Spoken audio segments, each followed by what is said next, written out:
that media briefing. All right, let's take you back to our earlier interview. The South African passport on a downward slide in terms of international rankings. According to the latest Henley Passport Index, the South African passport is now ranked at number 52. It's down from 50 in the previous quarter. Let's take you back to our studios in Cape Town now.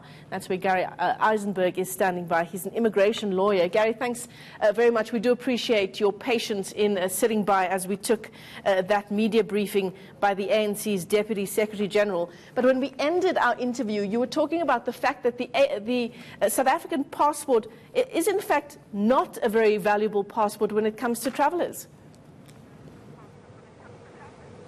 Yes, exactly. That's what I said.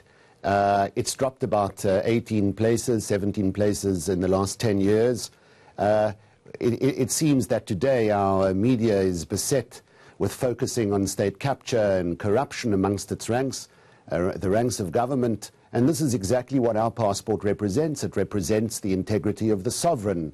The passport is an attestation of citizenship, and citizenship, the integrity of citizenship and the integrity of South Africa as a country in the world arena is under the spotlight, and we're being questioned very heavily. And so are our products out there, including our passport documents. Now, it's very interesting to take a look at this Henley Passport Index. There are a number of other countries, 6 in fact, that have stronger passports than South Africa, even though they barely have any landmass to their name. I'm thinking of the Vatican City, 148 countries that passport gives you access to. Talking about islands like Seychelles, Mauritius, even countries as small as Israel, a contentious country like that, their countries are far more valuable in their penetrative value in foreign countries. Our passport seems to have leveled against it far more restrictions. And it is not a question of the size of our population or the size of our landmass. It has everything to do with how our country is perceived in terms of its safety and its integrity and the rule of law.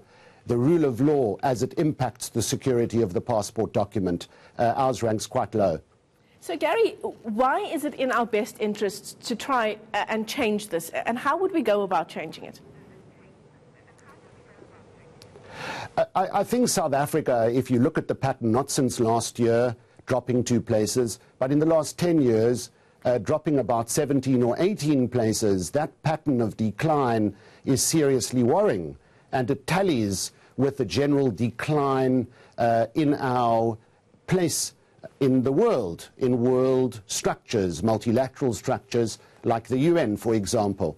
I think our current President Ramaphosa, is trying to liberalize South African immigration policy, for example. And I think in that liberalization drive, where there's sufficient political will to re-establish through bilateral activity with other countries, perhaps on a mutual basis, to drop visa restrictions, as Russia has done in entitling South African passport holders visa-free to enter Russia. Kosovo has done that, and so has Ireland. And I think if South Africa works hard enough to re-establish its integrity and the strength of our securitized passport documents disseminated throughout the world, that slowly countries will begin to trust South African passport holders more, or rather the South African passport documents more, and allow South African greater penetration into those countries without visa restrictions leveled against us.